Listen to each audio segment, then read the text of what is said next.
Bueno, ahora vamos a la siguiente sesión. A continuación, hola.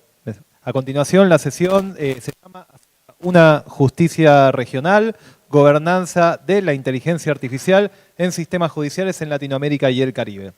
Nos acompaña como moderador, si se quieren ir acercando, Juan David Gutiérrez. Juan David es profesor asociado de la Escuela de Gobierno de la Universidad de los Andes, en donde enseña e investiga sobre políticas públicas, gestión pública e inteligencia artificial. Doctor y máster en política pública de la Universidad de Oxford, máster en Derecho y Economía otorgado conjuntamente por la Universidad de Bolonia y la Universidad Erasmus de Rotterdam. Abogado de la Universidad Javeriana, dirige el proyecto Sistemas de Algoritmos Públicos en la Universidad de los Andes.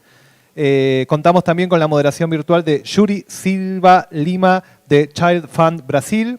Y también invitamos a pasar a Giovanna Carneiro del Superior Tribunal de Justicia de Brasil, Lucía León de Hiperderecho, Gonzalo Javier Vázquez del Comité de Estandarización de Inteligencia Artificial y el Consejo de la Magistratura de la Ciudad de Buenos Aires, a Natalia Gaona del Consejo Superior de la Judicatura de Colombia y a Mariana Sánchez Caparros del Laboratorio de Innovación e Inteligencia Artificial de la Facultad de Derecho de la Universidad de Buenos Aires. Y bueno, yo soy Maxi de Wingu, quien presentó, así que nada, ahí cedo la palabra.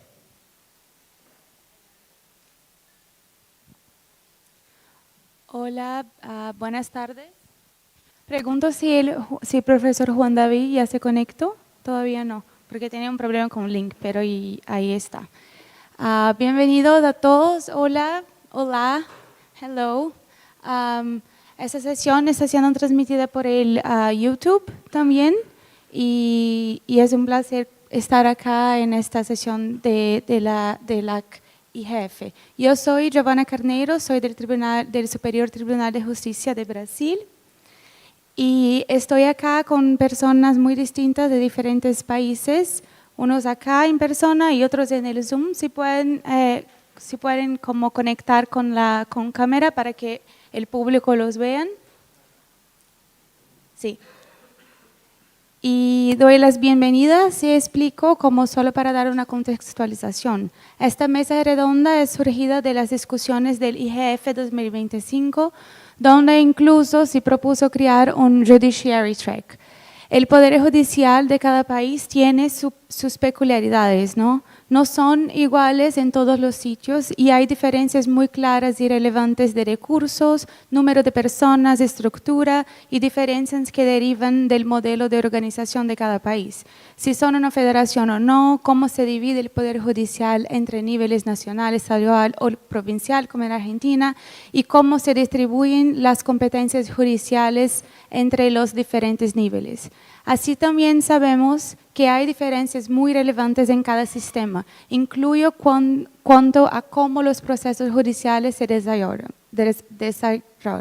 Pero sabemos que también tenemos muchas semejanzas en nuestra región. Nuestros países, en su mayoría, vivieron periodos de dictadura y periodos autoritarios, donde el sistema de justicia y de garantías era casi inexistente. También aprendemos mucho entre nosotros en términos de independencia y ética judicial, buscando encontrar formas que funcionen en cada contexto. Y sabemos también que uno de los principios constitucionales y de garantías procesuales no son comunes: el acceso a justicia, el debido proceso legal y el derecho al contradictorio. Aunque en algunos países enfrentamos desafíos recientes relacionados con la independencia judicial. Podemos no sentirnos tan próximos del sistema de justicia en la gobernanza de Internet, pero el judiciario lleva a cabo discusiones sobre nuestros problemas diarios, conflictos de familia, de trabajo, de consumo, hasta personas que son detenidas y que van a pasar por un proceso penal. Y claro, también va a analizar los conflictos que se pasan en la red, desde discurso de odios hasta estafas, golpes en portugués, online. El judiciario en nuestra región ha analizado cuestiones que están vivas en el IGF. Y en este panel vamos a discutir cómo el judiciario utiliza herramientas de inteligencia artificial y cómo se ha transformado en un verdadero ejemplo de transformación digital. Hay muchos desafíos y muchas veces un hype que esconde los riesgos, pero es un hecho que el sector público, en especial el judiciario, está siendo protagonista en esta temática. Y pues así debemos pensar cuáles son las implicaciones y los desafíos involucrados en este uso. Entonces, hoy vamos a analizar comparativamente las experiencias de Brasil, Argentina, Colombia y Perú en el uso de IA en sus sistemas de justicia, identificando la diversidad de aplicaciones en diferentes tribunales. Y cito acá algunas, ¿no? La IA está siendo utilizada para gestión documental, análisis jurisprudencial, apoyo decisorio, clasificación de procesos. Entonces vamos a debatir algunos de los riesgos, oportunidades y marcos regulatorios para promover las mejores prácticas. Y vamos a empezar por las perspectivas de experiencias locales y para que podamos compartir con más facilidad y también incorporar el público. ¿Puede pasar el slide? Y con la presentación, por favor. El segundo. No. Está cierto. Es acá. Está cierto. El otro. Perdón. Sí. ¿Dónde está este de abertura? Sí. ¿Dónde está? ¿Puede pasar para el segundo? ¿Y en modo de presentación? En modo que sea como más grande la pantalla. ¿Sí?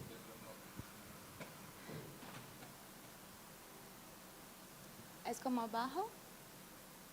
Sí, eso. Sí, y acá tiene un Padlet. Si pueden hacer con QR Code en este para todos conectarnos. Y también en la computadora, porque allá hay, ¿puede pasar el 3? Hay como las experiencias de Brasil, Colombia, Perú, Argentina también y México. Entonces, eso tenemos como un repositorio virtual que sea ahora, pero después también, y algunos links interesantes para que puedan compartir. ¿Sí? ¿No se puede presentar?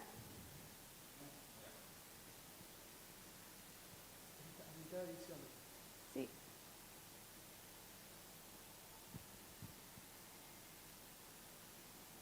Y ahí está.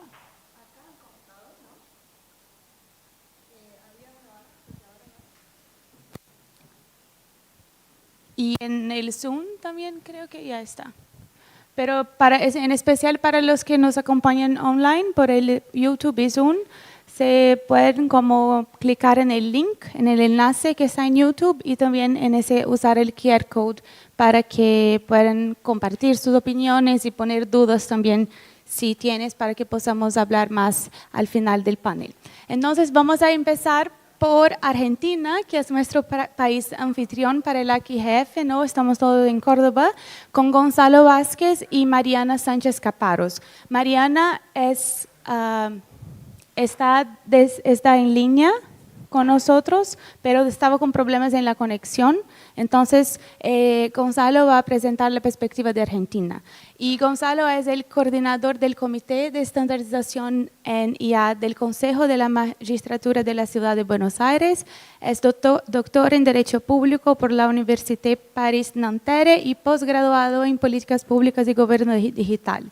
Integra el Comité del IGF Argentina y coordina el área de justicia en la Fundación Colossus Lab. Gonzalo, muchas gracias por estar acá con nosotros y, bueno, preséntanos la perspectiva de Argentina. Bueno, muchísimas gracias, Giovanna, por haberme convocado a esta sesión. Hola a todos y a todas, los que están aquí presentes y los que están en forma virtual. Y también quiero agradecer especialmente a Mariana Caparrós, que nos iba a acompañar en forma virtual. Esperamos luego si se conecta, así obviamente si ella quiere intervenir en cualquier momento, no tiene más que hacerlo. Para aprovechar el tiempo y poder luego hacer justamente que lo interesante es poder hacer esta presentación en forma comparada y tener esta perspectiva de cómo está la región en términos de aplicación, implementación de IA en los poderes judiciales. Lo que está... Ahora esperamos un segundito, mientras tanto les comento. Se va a proyectar un canvas ahí atrás que si se ve poco chiquito después obviamente va a quedar a disposición para que lo puedan ver, pero les comento un poco. La idea no es comentarles todos los casos, sino en forma un poco más general para que tengamos una perspectiva. Lo que hicimos con Mariana fue presentar en cada provincia, que es la forma administrativa en que Argentina se encuentra dividida, y chequear en cada una de esas provincias cómo viene la implementación, el desarrollo de herramientas de inteligencia artificial aplicadas al sistema judicial. Entonces lo que vimos fue obviamente herramientas con criterio de para qué se usa, qué tipo de sistema, ¿no? Distinguido entre si es IA generativa, si son agentes de IA, el grado de transparencia hacia operadores de justicia, el grado de transparencia hacia la ciudadanía, el grado o estado de implementación, que hay, en algunos casos están en prueba piloto, están en estado productivo, en algunos casos se llama también en beta, que se está probando también, y el tipo de desarrollo, en este sentido, si se trata de un desarrollo propio del Poder Judicial, si se trata de una colaboración entre el sector privado y el Poder Judicial, si es una colaboración entre el ámbito académico y el Poder Judicial.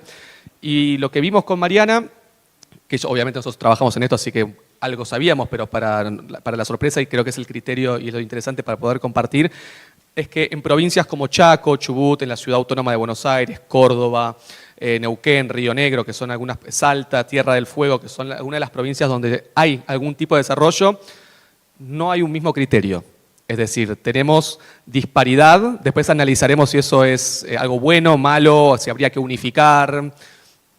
Eso nos dejamos para... La idea es, como siempre, dejar preguntas y comparar y ver justamente esta justicia regional y aprender de las experiencias comparadas. Pero en líneas generales, y yo luego en los minutitos del juego que me quedan hacia el final voy a hablar específicamente sobre el caso de la Ciudad de Buenos Aires, que es donde yo me desempeño. Pero bueno, sí, tenemos un mapa en el que tenemos desarrollos de todo tipo. Algunos que trabajan, por ejemplo, para decir, no sé, con Copilot del Microsoft 365, con el Google Workspace, con Gemini, hay algunos casos de transcripción con audiencias, bueno, el famoso Prometea, que Mariana Caparrós, que trabaja en el equipo del IA Lab de la Facultad de Derecho con el doctor Juan Corbalán. También hay plataformas para denuncias de violencia doméstica, es decir, hay distintos desarrollos con distintas funcionalidades, pero insisto, están en distintas etapas, algunas de desarrollo, de prueba, algunas efectivamente en uso, y algunas provienen del desarrollo con el sector privado, con todo lo que ello puede implicar. Cuando nosotros hablamos ayer en el Parliamentary Track, hablé en un panel de data, ¿no? Soberanía, confianza, regulación. Entonces, cuando aparece el tema del sector privado en el ámbito público, siempre prende una pequeña alarma, no es que sea malo a priori, pero bueno, hay que tener las salvaguardas necesarias cuando se trabaja con data, información sensible, sobre todo como sucede en los ámbitos judiciales. Las colaboraciones, obviamente, en el ámbito académico siempre son muy bienvenidas, y los desarrollos propios, desde la perspectiva, por lo menos, de lo que se busca implementar desde la Ciudad de Buenos Aires, del Consejo de la Magistratura, que es a lo que me voy a referir ahora un poco más para compartir con ustedes, tiene que ver con como el criterio de desarrollo propio, ¿no? El Consejo de la Magistratura de la Ciudad de Buenos Aires creó hace muy poquito el Comité de Estandarización en Inteligencia Artificial, que es el que me toca coordinar, presidido por el doctor Horacio Corti, que es consejero de la Magistratura, y ese comité también está integrado por entre otros, por la Dirección General de Informática. Claramente en este tipo de procesos los departamentos o direcciones de informática cumplen un rol fundamental porque son aquellos departamentos que antes se dedicaban a otra cosa, pero hoy se les vino encima toda esta demanda, ¿no? De aplicación, hay muchas herramientas y justamente antes de utilizarlas es importante que se homologuen, que se revisen si son compatibles con los sistemas que ya estaban incorporados, si existiera o no algún tipo de política de protección de datos, todas cosas que antes obviamente había, pero no adaptadas a estos fenómenos, ¿no? A la velocidad, al uso de herramientas que antes no eran usuales en el mundo judicial.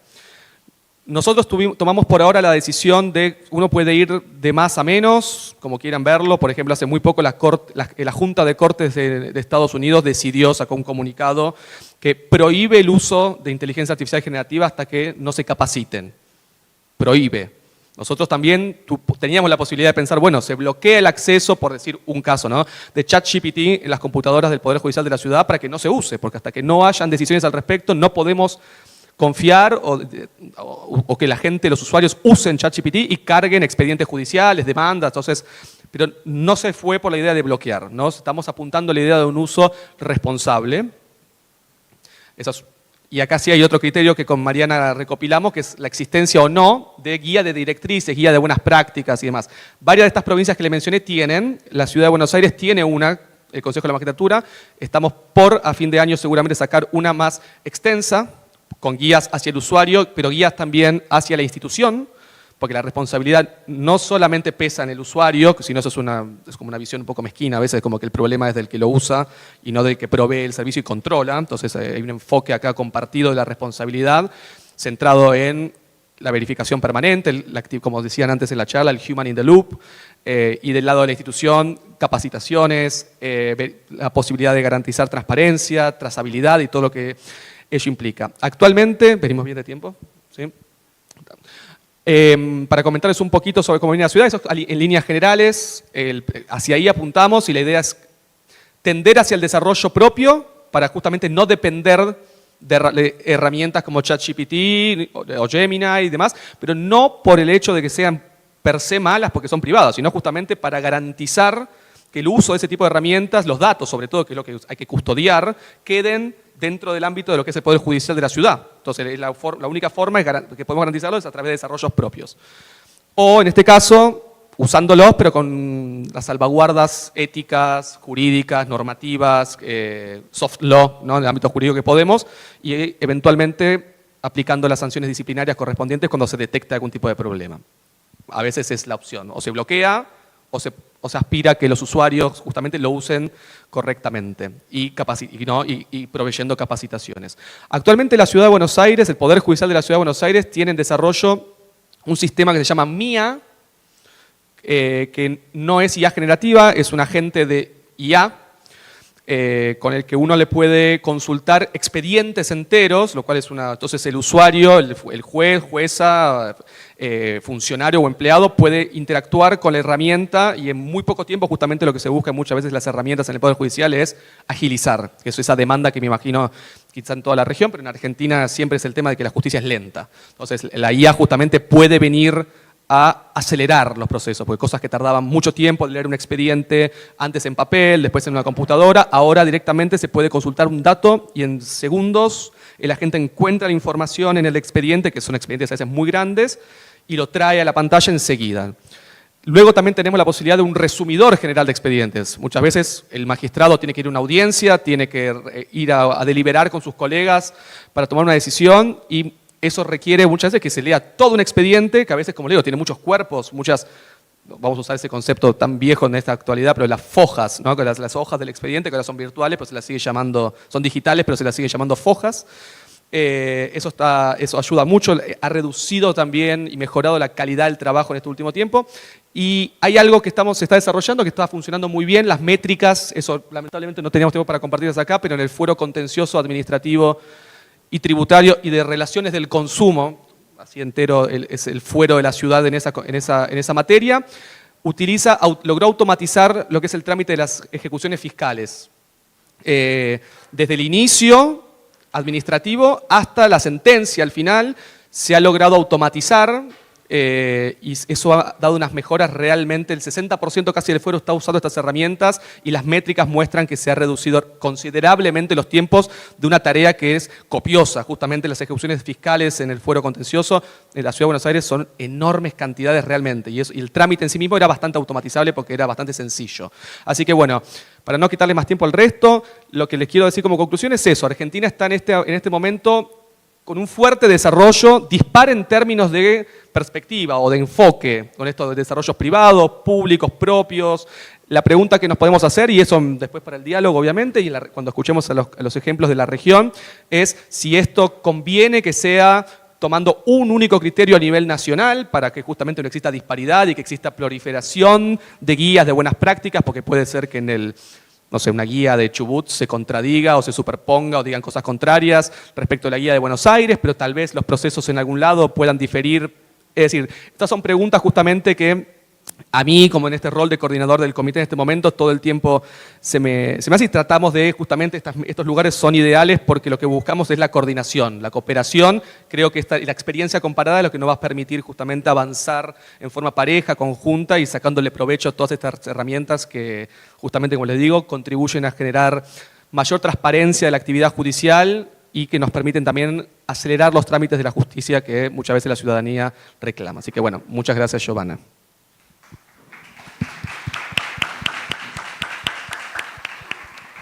Muchas gracias, Gonzalo, y también a Mariana Sánchez Caparos, que nos acompaña en YouTube. Y ahora pasamos entonces a la perspectiva de Colombia con Natalia Gaona, que es magistrada auxiliar del Consejo Superior de la Judicatura del país. Es abogada y magíster en Derechos Humanos y Gestión Pública. Trabaja en políticas públicas de la justicia y transformación digital. Con la palabra, Natalia. Hola, muy buenos días. ¿Me escuchan bien? Sí.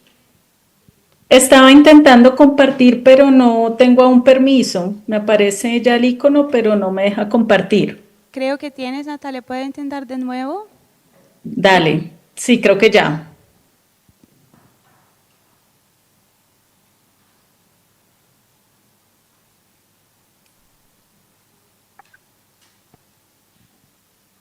Déjenme saber.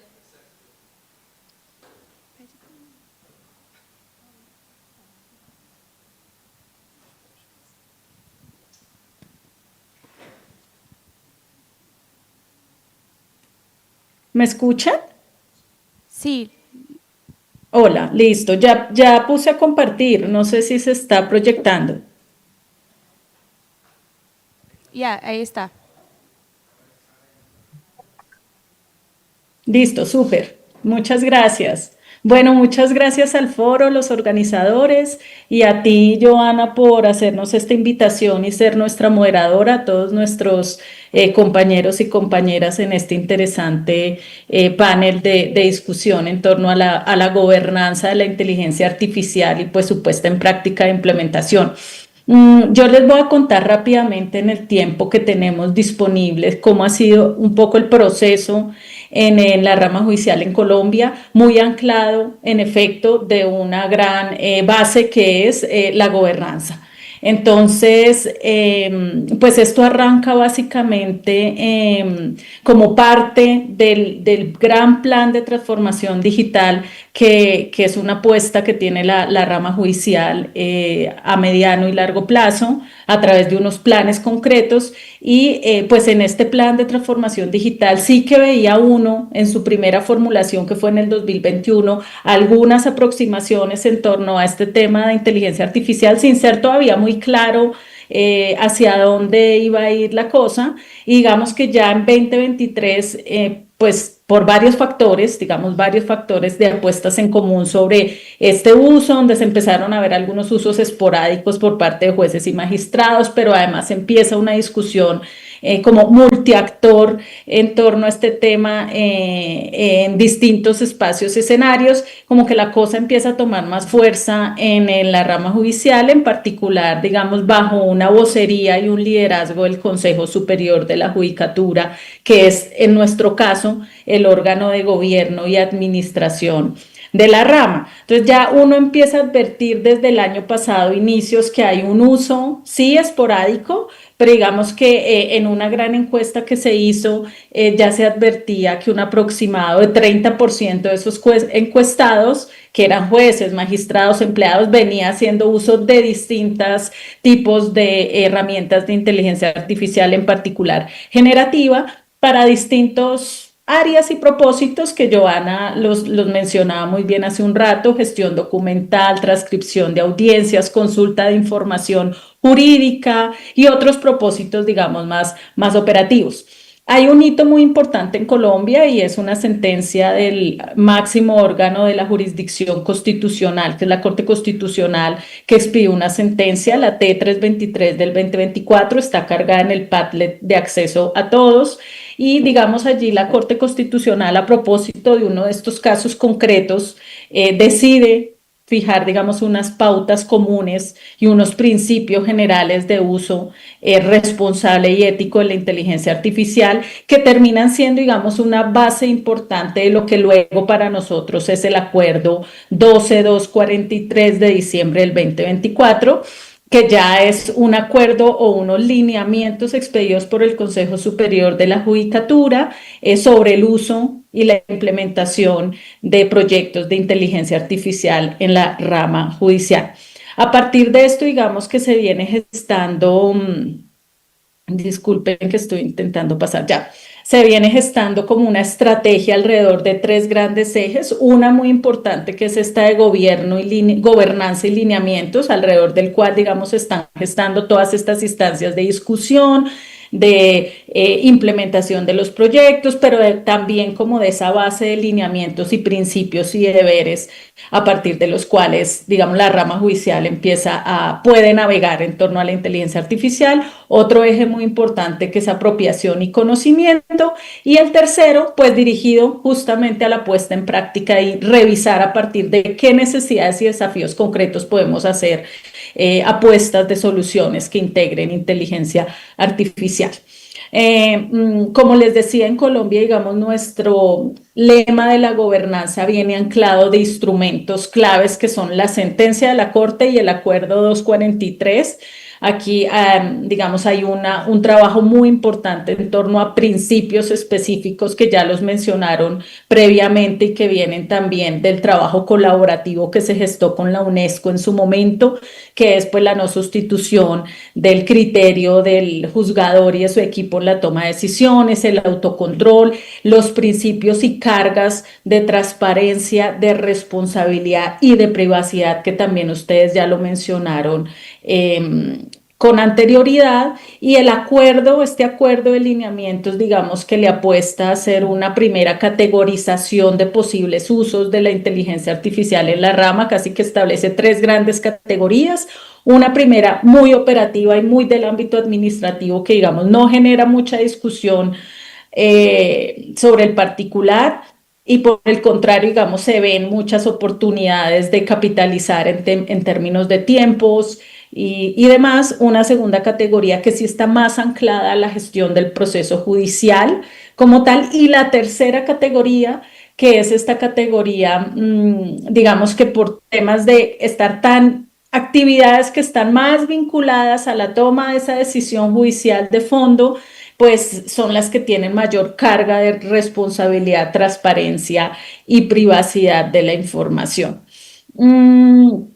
El acuerdo establece una serie de deberes que no los voy a mencionar aquí por tiempo, pero digamos que al final lo que busca este acuerdo es generar como una base de gobernanza. Es por esto que hay un capítulo completo dedicado como a hablar de estas capacidades que se tienen que ir como anclando en la rama, y esa articulación y como participación multiactor con el fin de poder apalancar. Quizás acá es donde ha estado más nuestros retos, porque sí que hubo unos escenarios de gobernanza multiactor muy importantes cuando esto se estaba planeando y escribiendo. Ahora ya en su puesta en marcha, en su implementación, la cosa es distinta, porque ya es aquí digamos, cuál es la responsabilidad de cada uno de los actores para implementar, que no es lo mismo que para uno, digamos, idear y decir hacia dónde ir. Entonces aquí quizás eso es uno de los retos, la puesta en marcha de esa gobernanza, pero ahí se están gestando esas capacidades al interior de la rama judicial.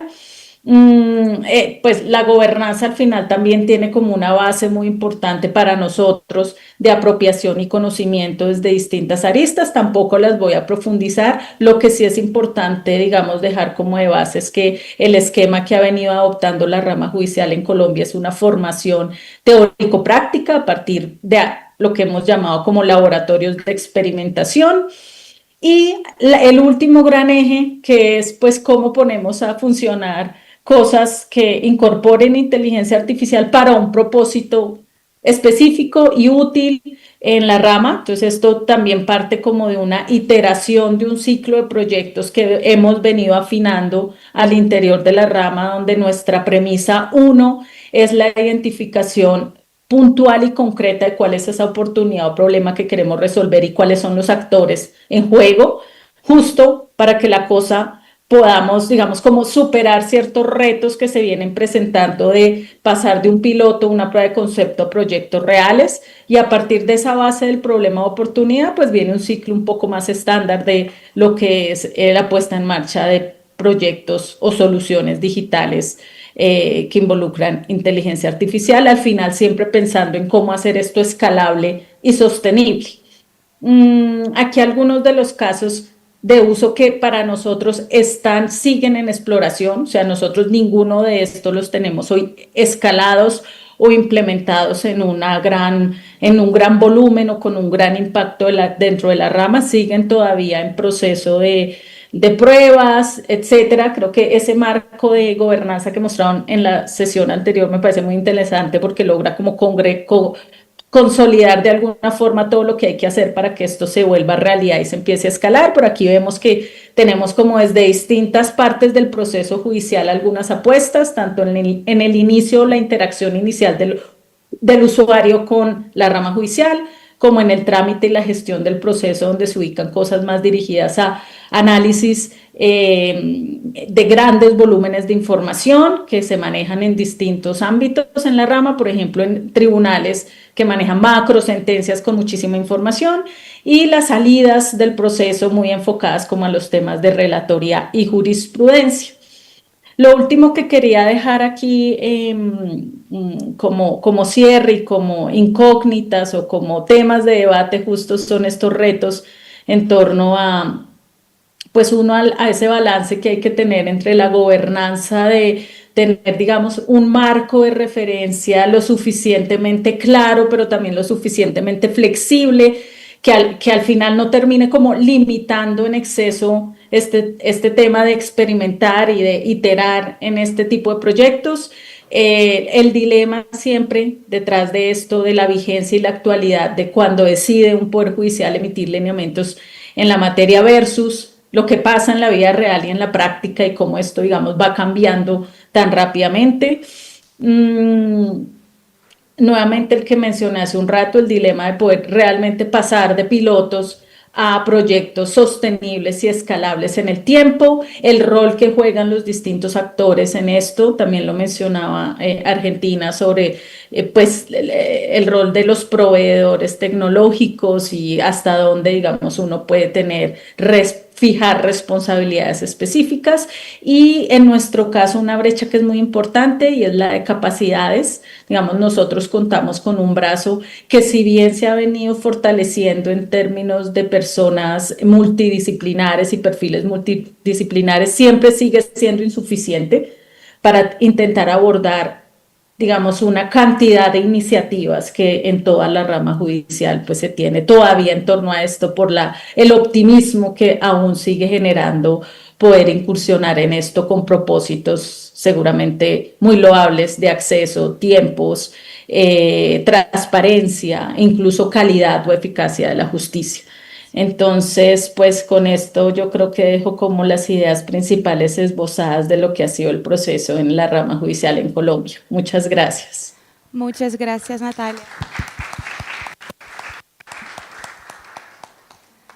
Muchas gracias, Natalia, por presentar la perspectiva de Colombia. Y yo estaba personalmente con Natalia unas 2 semanas y discutimos en Bogotá los desafíos, y Colombia es como un ejemplo genial de cómo están en todos los cantos del país intentando hacer y capacitar más personas de la rama judicial, del Poder Judicial como un todo, para que implementen más y más y de una manera responsable y ética las nuevas herramientas y también muchos desafíos en términos de digitalización. Y como hablabas de la necesidad de incluir otros sectores y como acá estamos en la QGF, paso a palabra entonces a Lucía León, que es directora de investigación de hiperderecho, abogada por Universidad Nacional Mayor de San Marcos, con estudios de especialización en gobernanza de Internet por UCU, libertad de expresión por UBA, datos personales y defensa del espacio cívico por Stanford University and ICNL. Con la palabra, Lucía, y muchas gracias por venir, por estar con nosotros. Listo, muchas gracias. Gracias por acompañarnos, por el espacio también. Yo quería compartir con ustedes sobre el caso peruano que venimos investigando desde Hiperderecho. Somos una organización de la sociedad civil trabajando en el Perú, en la intersección entre derechos humanos y tecnologías. Y precisamente una de las cuestiones que llamaba nuestra atención es cómo iba creciendo tanto la presión como la cobertura sobre distintos sistemas de inteligencia artificial desde el Poder Judicial, aunque por supuesto también hay iniciativas desde otros sectores y entidades públicas, sin que sepamos exactamente cómo están funcionando o qué indicadores están cumpliendo. No sé si… ya estamos. Así que, sí, más o menos que… Sí, bueno, así que básicamente esa es la pregunta que guiaba la investigación, que es conocer cómo están operando estos sistemas, cuál es su nivel de madurez y cuál es el marco normativo que le respalda. Y sí, perdón, yo no sabía que no iba a poder manejarlo si no hubiera hecho menos. Sí, bueno, en primer lugar, en el Perú contamos desde hace más de 2 años con una ley de inteligencia artificial que en realidad no plantea obligaciones concretas, sin embargo, dio pie y abrió a que se inicie con un proceso de reglamentación que precisamente ha culminado con la publicación hace 2 meses del reglamento de inteligencia artificial, el cual sigue mucho lo que es el modelo o el enfoque europeo de riesgos, ¿cierto? Y aunque no se refiere explícitamente al Poder Judicial, sí establece ciertas obligaciones que por extensión al tratarse del sector público, le corresponden, ¿no?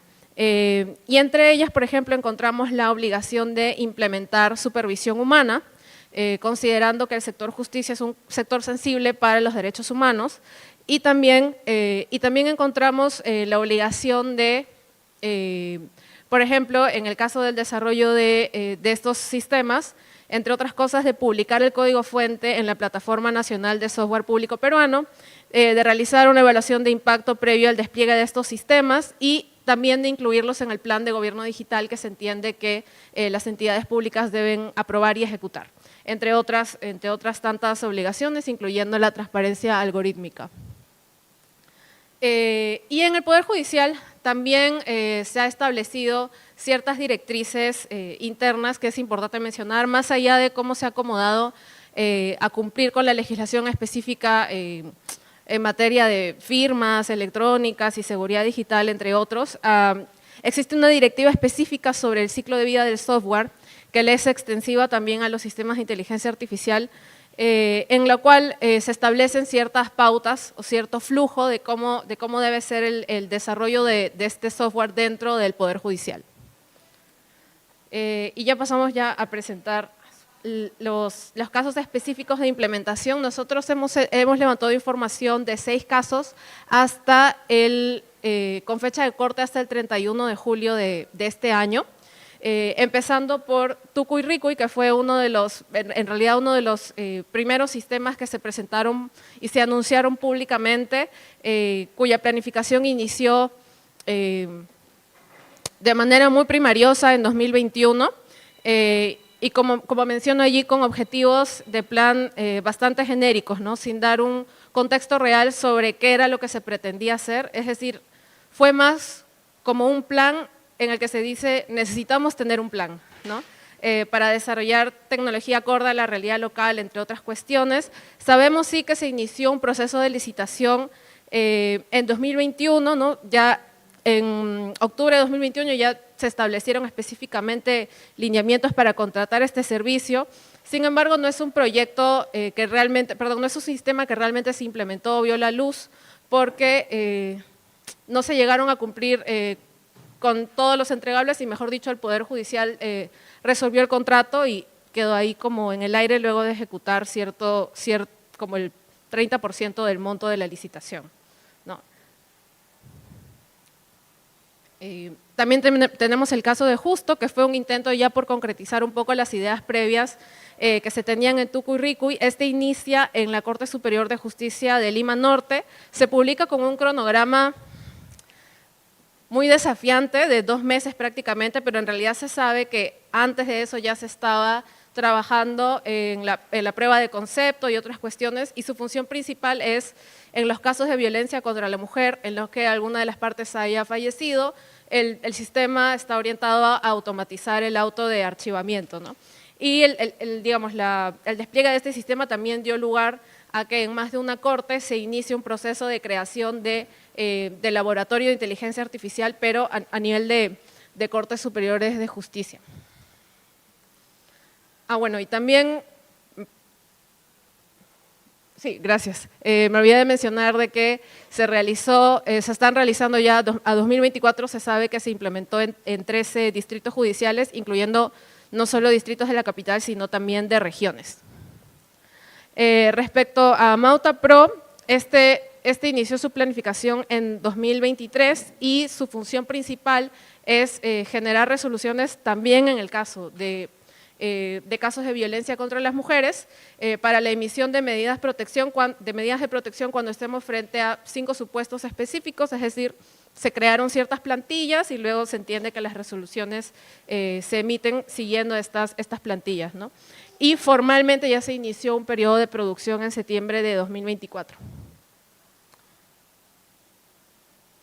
Sí. Y bueno, tenemos el proyecto Curia también, que se empieza a reportar desde 2025, tiene un desarrollo bien específico porque viene de una sala transitoria en particular de la Corte Suprema. Su función es asistir en la redacción automatizada de ejecutorias supremas y sí encontramos allí, revisando y por solicitudes de acceso a la información pública, varias tensiones de viabilidad en el sentido que del lado del Poder Judicial, de la gerencia general, digamos más jerárquicamente, hay estas tensiones sobre qué tan viable es, si tienen competencia o no como una sala transitoria de poder desplegar y ejecutar este proyecto. Y también se cuestiona el hecho de que en el plan de gobierno digital del Poder Judicial no está contenido este sistema, ¿no? A pesar de eso, igual ya se gestionó el registro de la marca. Y finalmente, 2 sistemas que se están haciendo en colaboración con el sector privado, con Timix S.A., que son Udex IA y Micuna IA. El funcionamiento es muy similar, pero uno es para ejecutorias y otro es para admisión en casos de alimentos, ¿no? Y bueno, creo que estamos súper con el tiempo. Siguiente. Y unita más. Gracias. Y bueno, un poco a manera de balance general, algunas tendencias que hemos encontrado allí son, en primer lugar, hay mucha proactividad por parte de las Cortes, ¿cierto? Sin embargo, sí es cierto que el desarrollo viene haciéndose muy granularmente, es decir, a nivel o desde la iniciativa de cada corte y sin contar con una planificación estratégica transversal, ¿no? El plan de gobierno digital del Poder Judicial tiene más un diagnóstico que una planificación sobre qué tipos de sistemas queremos, con qué tipos de casos empezamos, cuáles son nuestros lineamientos, en qué fase, en qué etapa del proceso o cuál es el nivel de automatización que queremos en qué tipo de tareas. Es decir, este tipo de preguntas no son preguntas que se han planteado a nivel estratégico a lo largo del Poder Judicial, ¿no? Y en línea con eso, sabemos que los jueces ya están empleando sistemas de inteligencia artificial. Más allá de los que se aprueben en el marco del propio Poder Judicial, es claro y está así reportado que emplean Gemini, Copilot, ChatGPT, entre otros. Sin embargo, no hay una guía, ¿no?, que realmente pueda quizá orientar para qué cuestiones sí, para qué cuestiones no, el tema de los datos sensibles que mencionaban anteriormente, entre otras cuestiones, ¿no? Entonces, no se ha previsto eso antes de pasar con otro tipo de acciones de ya generar proyectos propios. También encontramos que no necesariamente se ha seguido la propia directiva del ciclo de vida del software que tiene el Poder Judicial, salvo en el caso de un proyecto que sí que es Mauta Pro, que sí específicamente dijeron, bueno, ya pasamos a producción y otro tipo de cuestiones o de etapas que están previstas en esta directiva, ¿no? Y bueno, en general sí es cierto que es mucho el hype que hay, ¿no? Es mucho esto de generar expectativa con la ciudadanía, pero es muy poca la información que realmente se ofrece, es decir, no hay una noción de transparencia real sobre cómo se están diseñando y cómo se están implementando estos sistemas, ¿no? Es mediante solicitudes de acceso a la información pública que hemos encontrado que sí, que se han hecho ya pilotos en 13 distritos judiciales, que ya se está, los datos con los que se ha entrenado, entre otros, pero no hay realmente una información de este tipo que esté sistematizada, documentada y mucho menos pública, ¿no? Luego también encontramos una tendencia muy marcada hacia iniciar con casos relacionados con violencia de género. De los seis casos de estudio que colocamos ahí, al menos 5 tienen una variable de género. Y bueno, encontramos también una oportunidad importante del Poder Judicial para poder implementar transparencia institucional y algorítmica sobre sus iniciativas a raíz de la aprobación del reglamento, que igual y andamos todos un poco confundidos sobre cómo se va a implementar, pero quizá haya una oportunidad. Gracias.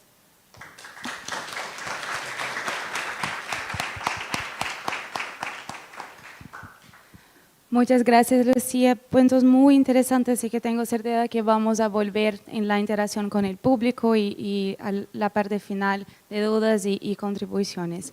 Ahora vamos entonces al caso de Brasil. Yo voy a levantar, perdón, porque para que sea más fácil hablar con ustedes y pasar las dispositivas. Entonces, yo soy Giovanna, estoy como proponente y también moderadora, pero también representando acá el caso de Brasil. Y si hablo muy rápido en español, empiezo a hablar más despacio para que me entiendan. ¿Se puede pasar? ¿De nuevo?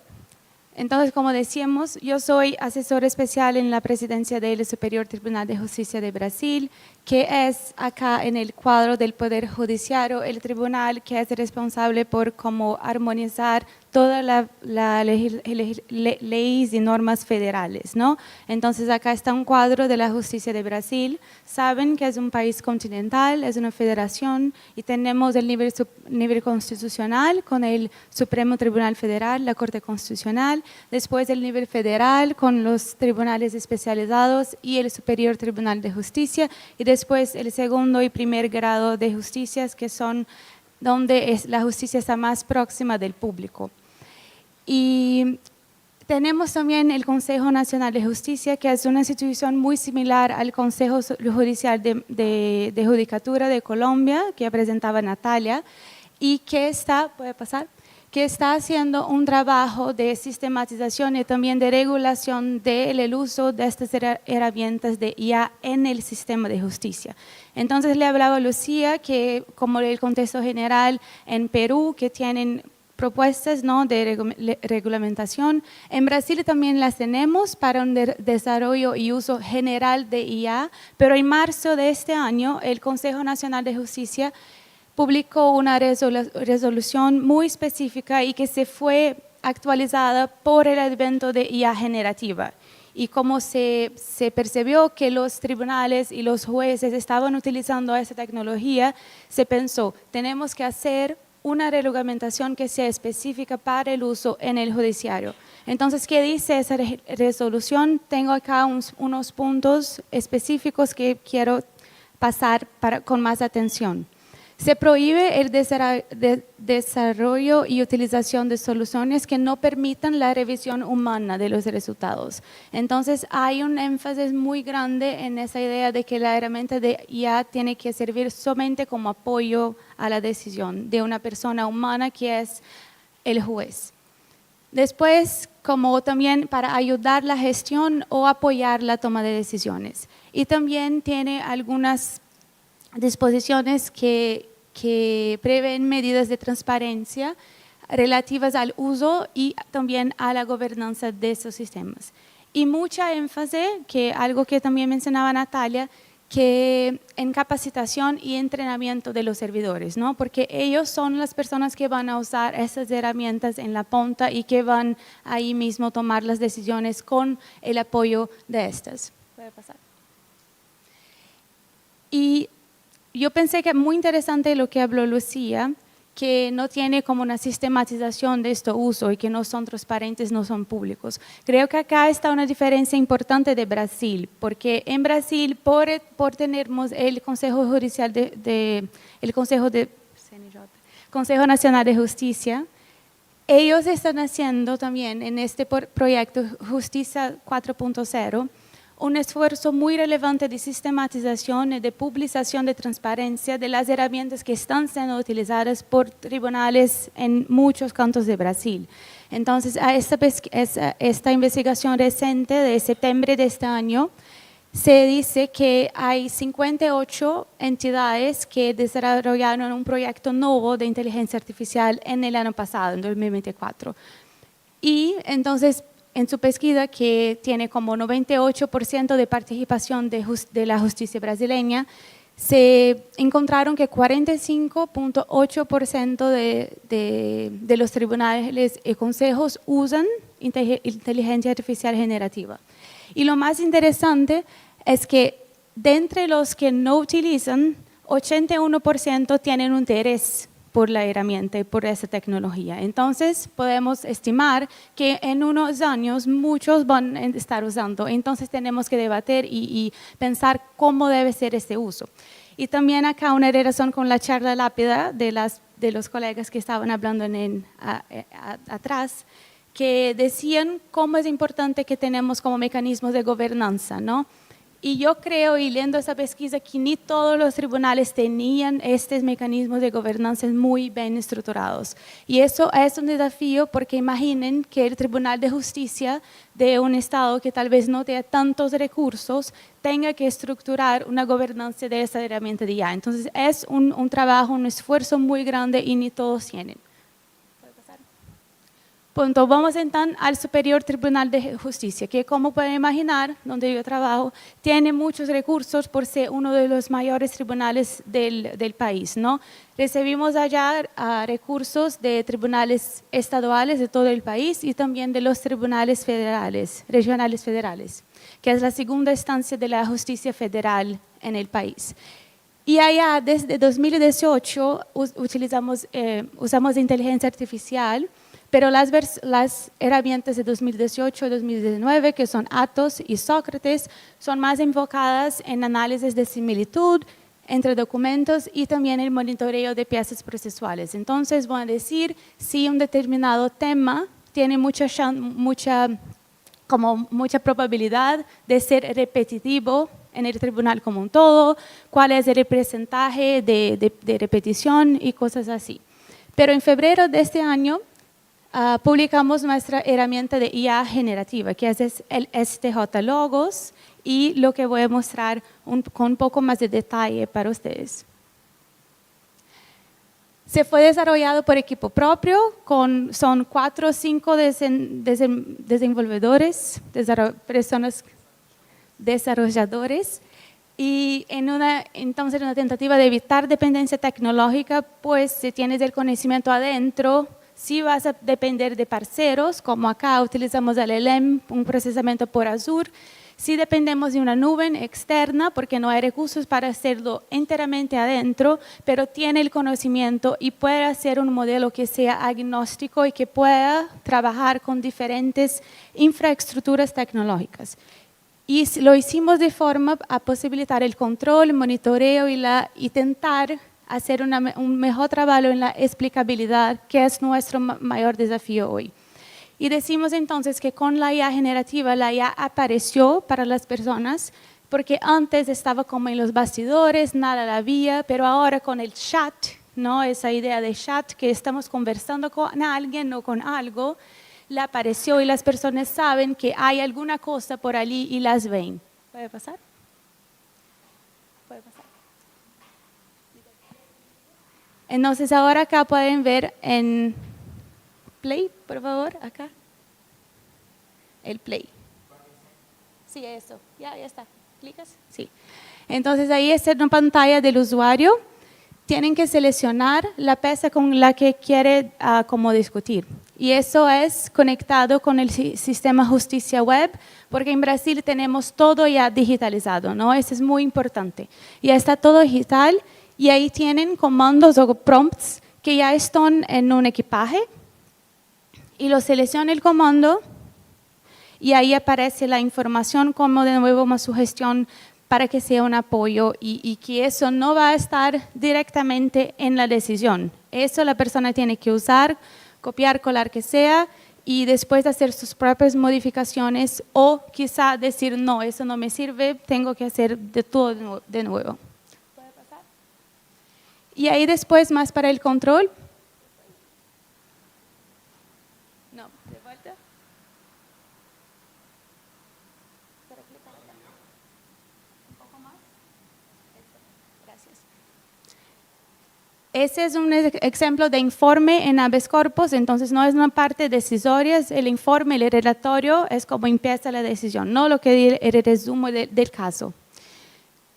En habeas corpus, que es una de las clases procesuales que más tenemos. Y ahí intento hacer una pregunta que es, elabore una receta de torta de chocolate.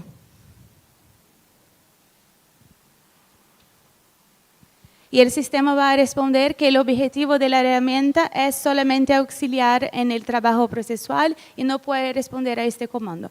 Entonces, ya intentamos con muchas otras cosas que pueden imaginar y no tenemos como indicios ninguno de que hay alguna forma de un usuario, un servidor, que pueda compartir y usar esa herramienta para cosas que no sean relacionadas al día a día de trabajo. ¿Y cómo hacemos eso?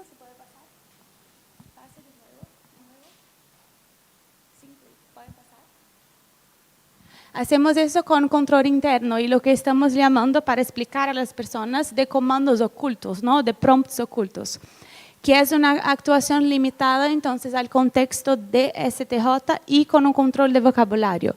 Y tenemos entonces un control de relevancia, pues solo puede compartir y conversar con las piezas seleccionadas y es un diseño y también eso sí en las otras funcionalidades que estamos desarrollando que inhibe la delegación de decisiones. No tiene acceso a internet y la temperatura en GPT-4 era 0 y GPT-5 pues que usan Azure. GPT-5 está en el nivel 1 de racionamiento, ¿no? Porque cómo se funciona es, puede seleccionar entre niveles 0, 1, 2 y 3 de racionamiento. Entonces está en el más bajo, pero que también puede responder de lo que piden. Y solo para finalizar entonces lo que estamos haciendo es desde el día 1 del uso del STJ Logos, estamos invirtiendo muchísimo en capacitación y colaboración entre las personas. Y percebemos en la práctica que solo hacer cosas online y estos como cursos autoinstruccionales no es suficiente, porque hay personas que no saben ni cómo encontrar el botón en la pantalla y hay otras personas que ya están haciendo los prompts más complejos, ¿no? Entonces tenemos un trabajo desde febrero, abril, mayo, septiembre, en octubre también, la semana pasada estaba como enseñando a más personas para que hagan ese uso, saben cómo utilizar el STJ Logos y también que hagan un pensamiento más crítico y que puedan racionalizar con lo que sugiere la herramienta. Y con eso, muchas gracias por oír.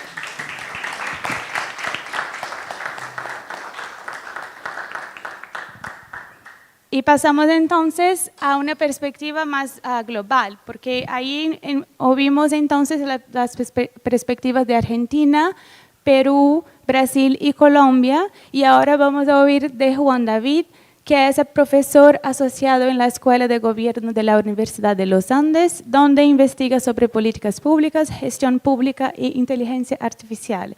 Es doctor y máster en política pública por la Universidad de Oxford y dirige el proyecto Sistemas de Algoritmos Públicos en la Universidad de los Andes, que está en el Padlet que hicimos, ¿sí? Y que pueden acceder. Después de su fala vamos a poner el QR code de nuevo. Entonces, muchas gracias, Juan. Lo oímos y bienvenido. Hola, muy buenos días. ¿Me escuchan bien? Sí. Listo. Ok, perfecto. Muchísimas gracias, Giovanna, y a todas las personas que están involucradas en este panel. Es un gusto estar con ustedes. Rápidamente, como decía Giovanna, voy a hacer un paneo global y con énfasis en el trabajo de UNESCO, respecto al cual llevo desde el año 2023 trabajando con UNESCO en estos temas de inteligencia artificial y justicia, y me voy a centrar mucho en el tema de las encuestas que hemos hecho en UNESCO sobre uso de inteligencia artificial en la rama judicial, pero también en las directrices de uso de sistemas de inteligencia artificial en cortes y tribunales que propuso la UNESCO. Pero un contexto importante a propósito del proyecto de sistemas de algoritmos públicos que estaba mencionando Giovanna, en la Universidad de los Andes mapeamos más de 800 sistemas de inteligencia artificial que actualmente se usan en nuestra región en el sector público. Están concentrados en algunos países en específico, en Colombia, en Brasil, en Argentina, en Chile, en Perú, en México. Esos países que nombré, yo creo que concentran más del 70% de los sistemas de inteligencia artificial que están desplegados en este momento en el sector público de América Latina. Obviamente eso incluye también a la rama judicial.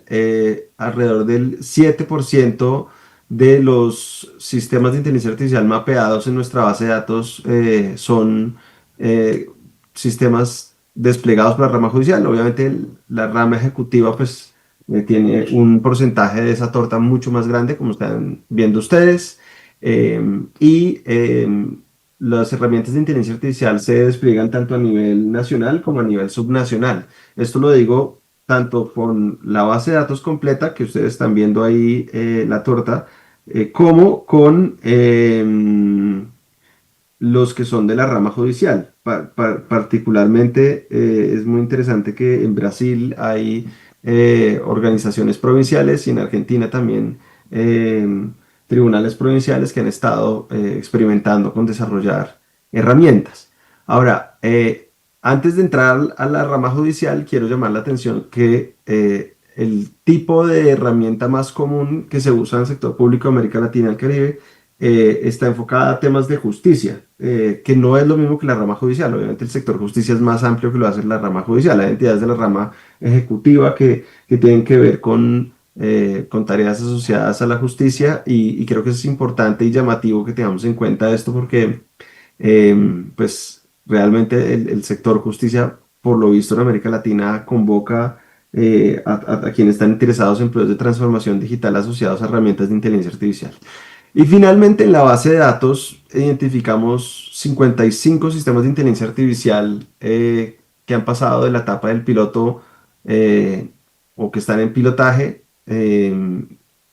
Como pueden ver, hay una concentración altísima en Brasil por las razones que precisamente explicaba Giovanna.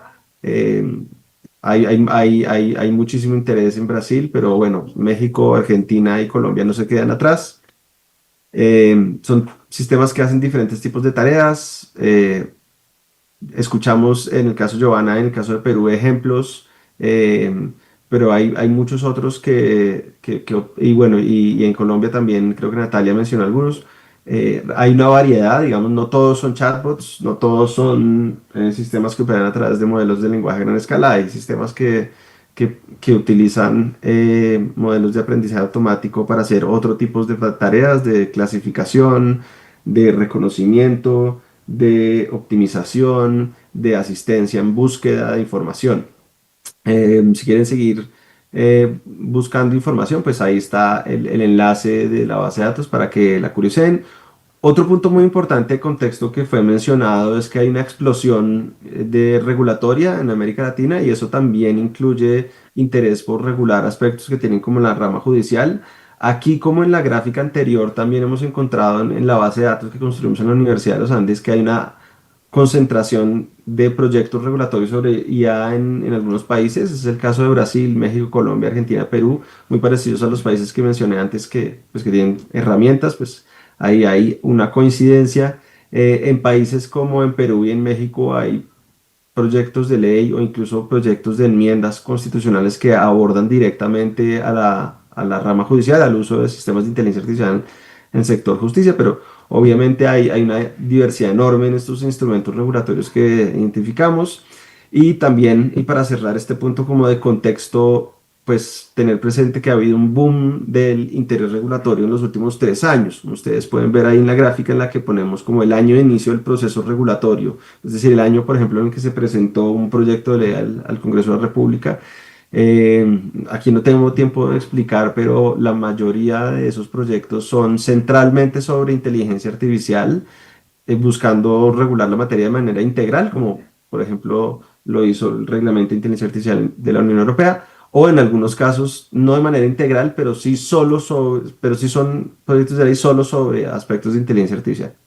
Si estás interesados en tener más información sobre tanto los sistemas de inteligencia artificial usados en América Latina como sobre los proyectos de regulación y regulación de inteligencia artificial en la región, pueden usar ese código QR para inscribirse en el boletín mensual que el proyecto de sistemas de algoritmos públicos envía con las novedades que tenemos en nuestras bases de datos. Ahora, volviendo al tema judicial, en UNESCO hicimos una encuesta que publicamos en el año 2024, una encuesta global sobre el uso de inteligencia artificial por parte de operadores judiciales, que contestaron operadores en más de 94 países. Y también vale la pena reconocer que hay unas encuestas que se han realizado a nivel nacional, en el caso de Brasil y en el caso de Colombia. En el caso de Colombia incluso son 3 encuestas, una que ya mencionó Natalia, que realizó directamente el Consejo Superior de la Judicatura, y 2 que realizamos en la Universidad de los Andes. En el caso de Brasil fue el Consejo Nacional de Justicia, y pues hay unos digamos, patrones muy interesantes que vale la pena ver.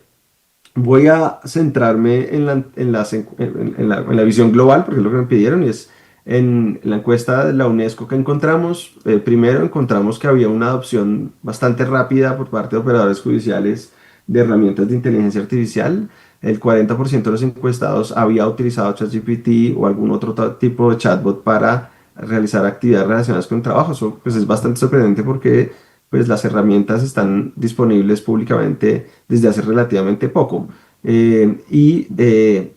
Otro aspecto interesante, precisamente sobre el acceso a los chatbots, es que en América la mayoría de los operadores judiciales están accediendo a los chatbots que son gratuitos. O sea, 2/3 partes de los operadores judiciales estaban accediendo a este chatbot, a este tipo de chatbots públicos, por así decirlos, no licenciados, sino particularmente digamos, adquiridos por las organizaciones de la rama judicial, lo cual obviamente empieza a señalar necesidades de dar guías a los jueces en cuanto a si se pueden usar este tipo de chatbots públicos. Algunas jurisdicciones de América Latina en sus guías que han ido publicando y de otros países del mundo han prohibido tajantemente que servidores judiciales utilicen chatbots públicos, chatbots gratuitos, precisamente por los riesgos que hay sobre seguridad de la información y privacidad.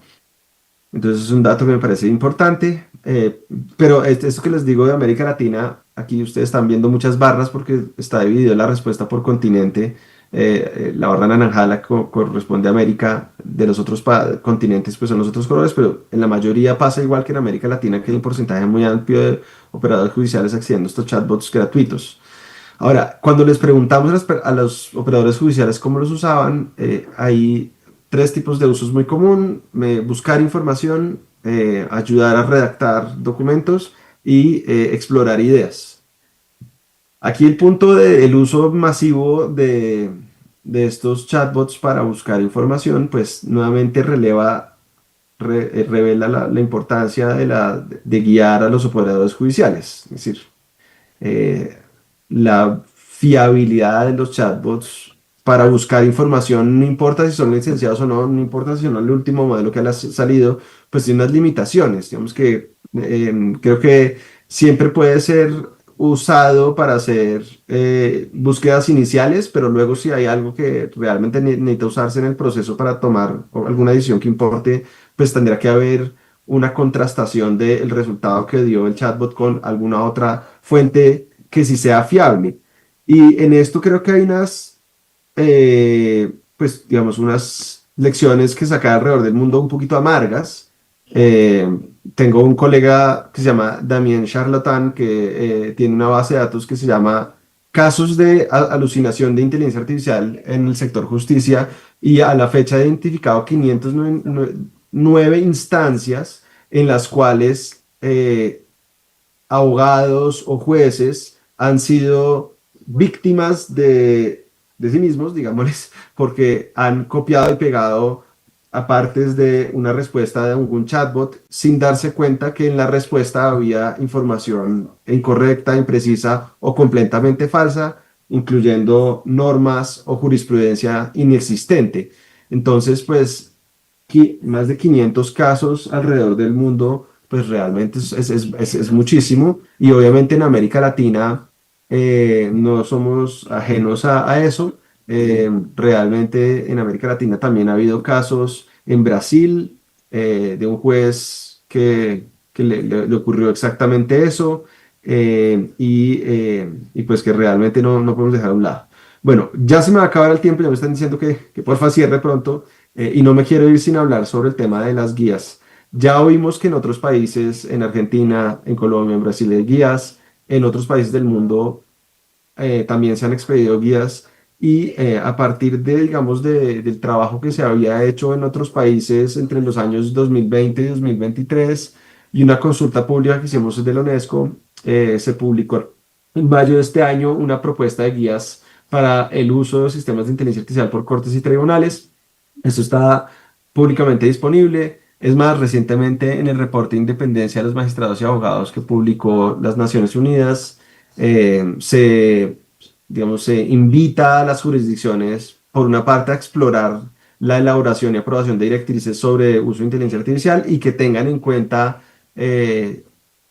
propuestas internacionales, precisamente como la que hizo UNESCO.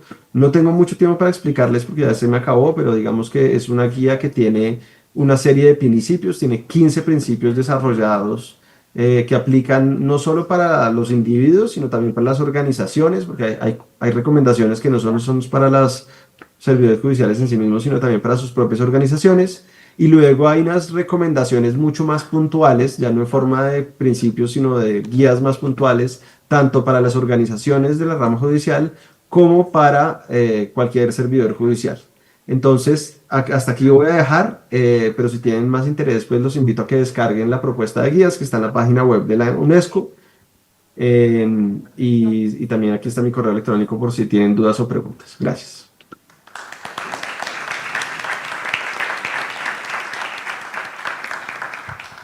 Muchas gracias a Juan David, profesor Juan David. Yo lo conocí personalmente en un entrenamiento que dio en STJ por UNESCO y fue como aprendemos mucho por el guía. Entonces, si tienen algún proyecto de utilización de IA, de inteligencia artificial en gobierno o en el sector público, en el judiciario, recomiendo fuertemente que hagan contacto con el programa de UNESCO que es responsable por hacer esos entrenamientos y quizá van a tener el honor de tener Juan David también como profesor. Y entonces, apenas para lembrarlos que ese es el Padlet, el material que referenciamos acá está referenciado allá. Es como pueden tener el QR code o entonces en enlace en YouTube y también en Zoom. Pero tenemos más 10 minutos porque la sesión empezó 15 minutos con atraso, entonces voy a recoger esos 15 minutos para que podamos oír un poco de ustedes. Entonces, ¿alguien quiere? Ok, ya tenemos 3. El relator tiene baja prioridad, pero usted, si tienes el micrófono, ¿tienes el micrófono?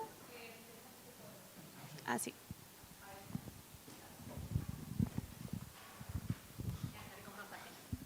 Hola, ¿qué tal? Buenas tardes. María Pilar Jones del Centro de Tecnología y Sociedad de la Universidad de San Andrés.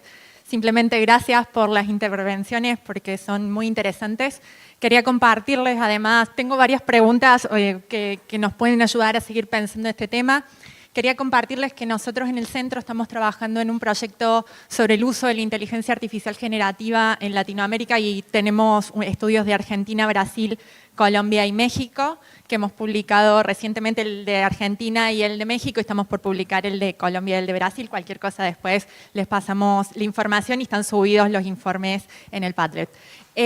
Algunas cuestiones que me parecen interesantes destacar, y es algo que señaló Lucía, que es algo que nosotros vimos en nuestro informe, y tiene que ver con esta idea de el para qué quieren los poderes judiciales usar la inteligencia artificial.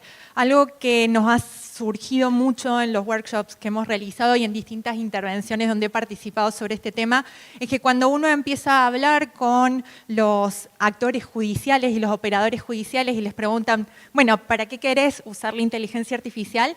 No hay una respuesta concreta ni clara de cuál es el objetivo del uso de estas herramientas. Y esto para mí es fundamental para poder determinar cómo regular, cómo capacitar, el para qué la queremos. Y otro tema que me parece fundamental tener en cuenta es que los operadores judiciales están usando las herramientas.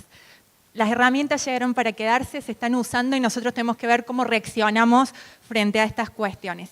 En Argentina ya tenemos casos específicamente donde jueces han usado estas herramientas para la toma de decisiones, cuando es algo que en general en todos los seminarios el Poder Judicial te dice no vamos a usar estas herramientas para tomar decisiones y efectivamente se están usando. Entonces, la pregunta es cómo establecemos estos marcos regulatorios, cómo nosotros como comunidad, desde la academia o de la sociedad civil, podemos aportar en la regulación de estas cuestiones. Y otra cuestión que quería preguntarles y quería saber cuál es su opinión, si ustedes piensan que la existencia de marcos regulatorios en materia de ciberseguridad, datos, inteligencia artificial previos, impacta en el modo en que se va a regular la cuestión hacia el interior del Poder Judicial, porque por ejemplo Brasil tiene una estructura jurídica bastante formada, me acabo de enterar que Perú tiene este reglamento de inteligencia artificial, Colombia también tiene algunas legislaciones que están dando vuelta, entonces me parece que esto enmarca y le da como un contexto a la regulación. Nada más, gracias.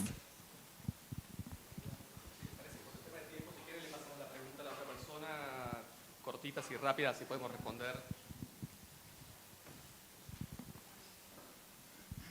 ¿Qué tal? Yeltsin García, científico de datos y docente universitario de inteligencia artificial en Perú. Voy a recopilar un poco de manera rápida las dos charlas que han sido muy interesantes. Por una parte se habla de la necesidad de implementar un marco regulatorio en inteligencia artificial, lo cual debe ver temas más allá simplemente de lo ético, sino también desde la viabilidad y los efectos colaterales que esto pueda generar. Está claro que es necesario la regulación, tanto en inteligencia artificial cognitiva como generativa, porque por una parte podemos construir modelos predictivos, por ejemplo, de reincidencia de crímenes, pero ya pasó en Estados Unidos que ante una falta de regulación, casos como Compass, daba por sentado o por predisposición de que personas afrodescendientes eran más propensas a reincidir en estos temas. Por otra parte tenemos la inteligencia artificial generativa, donde podemos proveer a las personas o a los juzgados para que utilicen inteligencia artificial para la toma de decisiones, pero también implica mucho el saber cómo las personas pueden percibir esto. Recientes informes dicen que se ve con menor seriedad a los juzgados que utilizan este tipo de tecnologías. Y está claro que si socialmente algo no es aceptable, la justicia como tal es percibida de una manera cuestionable como tal. Por otra parte, este tema de la regulación implica que las empresas, más allá de lo que podría ser un juzgado que tiene mayor capacidad de inversión, necesita poner a disposición capacidades técnicas y capacidades de inversión para poder demostrar que evidentemente estoy cumpliendo con ciertas características que me pide el marco regulatorio como tal, porque no solamente se trata de decir, sí, mira, yo no incluyo sesgo, sino de demostrar técnicamente de cómo lo estoy logrando. Entonces, y eso va ahí mi pregunta directa, ¿no sería mejor en lugar de establecer un marco regulatorio bastante estricto, que este marco acompañe a las personas sobre las capacidades que tienen que necesitar para que de esta manera lo busquemos promover el uso de la inteligencia artificial, pero que al mismo tiempo no excluyamos prácticamente, como menciono, el 95% de empresas que quieran desempeñar estos temas? Gracias.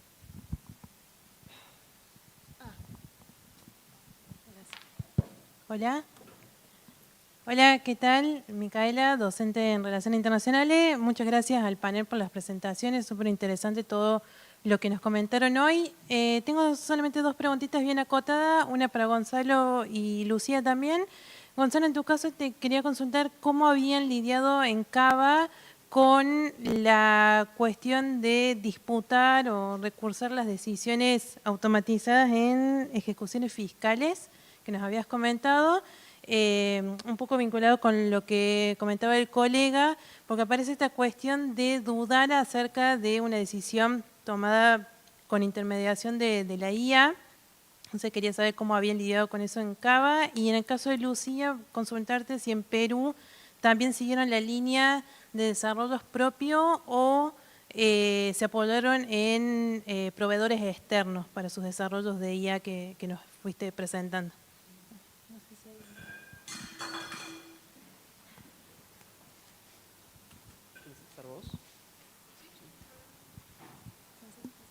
Sí, está bueno. Sí, súper. Muchas gracias por las preguntas. escuchando las dos primeras, sobre todo pensaba en esto del marco regulatorio y cómo conversa con la realidad, que es el gran problema que tenemos. Les decía que nosotros ya tenemos un reglamento, hay normas previas, pero también hay un problema de cómo se aplica, cómo se implementa y cómo se cumple, ¿no? La normativa de transparencia es súper antigua en el país y aún así es, digamos, uno de los principales problemas que planteaba en las conclusiones, ¿no? Lo mismo, el tema de recoger datos estructurados que se supone que servirían para el entrenamiento de sistemas de IA, es también una obligación de las entidades.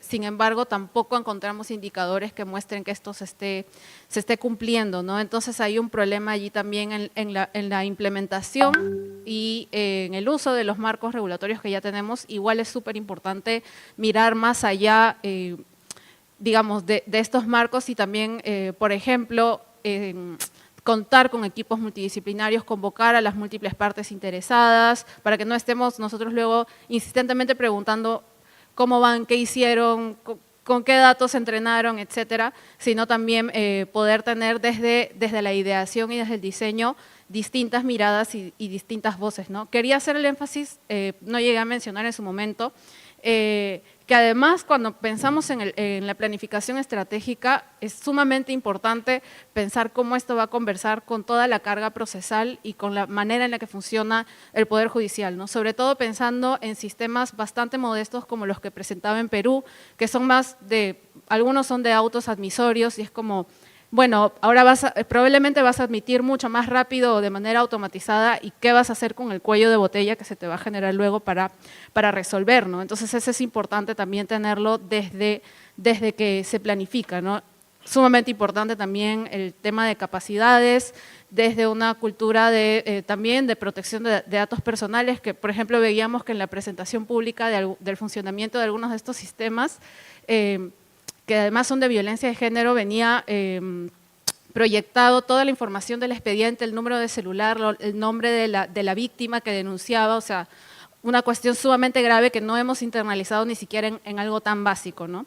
Y también, por supuesto, capacidades tecnológicas, sin duda. Y sobre la pregunta última, en realidad es un poco un mix, algunos es con proveedores externos, también sabemos que se convocó un poco colaboración con equipos de otros países, me parece que de Brasil, y también hay la intención de hacer desarrollo propio, ¿no? Y bueno, estos dos últimos casos de T-Mix, que es específicamente con una empresa, que en teoría, según el convenio, no irroga gastos al Estado, pero no sabemos mucho más aparte de este convenio. Sí.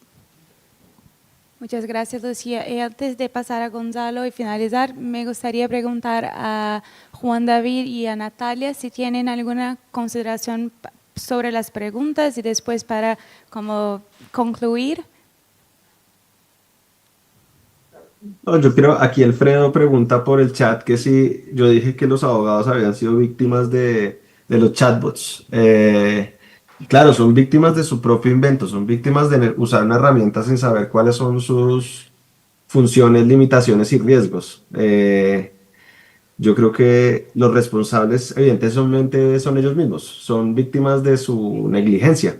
Y creo que hay un campo para que avancemos en alfabetización digital, entre otras porque creo que en el corto plazo no va a haber modelos de lenguaje a gran escala que podamos utilizar sin que se produzcan este tipo de situaciones en donde hay respuestas imprecisas o fabuladas, o digamos, que creo que en el corto plazo no va a cambiar eso. Puede que en el futuro lleguen otras tecnologías que lo resuelvan, pero yo no lo veo en el corto plazo y creo que eso es un tema fundamental de alfabetización digital.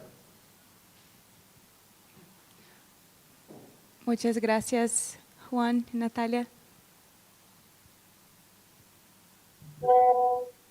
Joana, por mí está lo que han venido concluyendo aquí en el cierre, creo que resume muy bien ya el grueso de la discusión. Gracias. Y en un minuto no creo que llegue, pero voy a tratar de hacerlo bien rápido. El tema de las ejecuciones fiscales, justamente se decidió avanzar en la automatización de ese proceso en particular, porque es un análisis que se hace desde el punto de vista jurídico en diálogo con lo técnico, por eso es importante justamente el trabajo intermultidisciplinario para poder dialogar desde el punto de vista jurídico. Hay procesos o partes del proceso que son muy complejas como para automatizar, pero en la experiencia, por ejemplo, de Países Bajos también se automatizó lo que tiene que ver con multas de tránsito, ¿no? Son partes que tienen los códigos procesales y de fondo, pero que en definitiva o son normas muy claras, muy específicas, sin demasiado margen a la palabra. Yo, digamos, toda mi tesis doctoral tuvo que ver en temas de argumentación jurídica, no los voy a aburrir, pero todo el tema de interpretación, que es parte de lo humano del juez, obviamente, es muy difícil que se pueda automatizar. Ahí está todo el límite de hasta dónde nos van a ayudar las herramientas, porque no queremos que los jueces y juezas dejen de razonar, pensar y argumentar, pero puede ir hasta herramientas tan complejas como se llama minería de argumentación para mejorar y escalar la argumentación jurídica a niveles increíbles, pero se automatizó eso justamente porque se consideró desde el punto de vista técnico-jurídico que era un proceso muy fácil de automatizar y está dando muy buenos resultados. Y por el punto de vista de lo que decían por allí, muchas gracias por la intervención. El desafío que estamos teniendo en Argentina, en mi caso en particular, pero como en otros lugares, es diseñar lo que tiene que ver con la estrategia de implementación, en mi caso en el Poder Judicial de la ciudad, y el punto de la ciberseguridad, para tomar por lo menos esa parte de la pregunta, es un eje fundamental. Y es una deuda para nosotros, pero porque requiere todo un abordaje, como decían por aquí, también de seguridad de datos y un protocolo de ciberseguridad y demás, que claramente va a tener un impacto en el diseño de las guías. Es decir, no alcanza con la guía de buenas prácticas, es muy útil desde ya, pero hay algo del tema de la ciberseguridad que impacta en esa guía y que es de una responsabilidad principalmente de la institución. Y lo último, ya sé que me pasé del minuto, pero un elemento clave, yo lo dije en la charla de ayer del Parliamentary, es anonimizar. Estamos trabajando en ámbito público. La mayoría de esos documentos que vamos a utilizar tienen contenido sensible, datos personales como especie dentro del dato, ¿no? Es decir, nosotros en la Ciudad de Buenos Aires se desarrolló con Data Género, con el Observatorio de Data Género y a propuesta del juez Pablo Casas del Juzgado 10 Penal Contravencional, una herramienta de uso de código abierto, uso gratuito, que lo estamos usando muy bien. Así que bueno, perdón, nos queda ese minuto. Muchas gracias, Gonzalo. Y solo para como de Brasil, creo que para que quieren utilizar IA, tenemos que escuchar internamente, ¿no? Para que tenemos el problema y también escuchar a las personas que están impactadas por la tecnología. Y a veces podemos hacer cosas simples para ellas también. Entonces, no solo implementar IA generativa y optimizar la pesquisa internamente, pero también para las personas que están buscando jurisprudencia, para que no tengan que utilizar y estos conectivos que son demasiado extraños para una persona que no tiene una formación en pesquisa y en investigación. Entonces también hay cosas que podemos hacer internamente y ahí como hay los normativos que son más amplios del Parlamento, del CNJ en caso de Brasil, pero también tenemos que hacer un trabajo interno en cada tribunal y ahí también escuchando todas las personas involucradas. Entonces les convido de nuevo al Padlet de la sesión.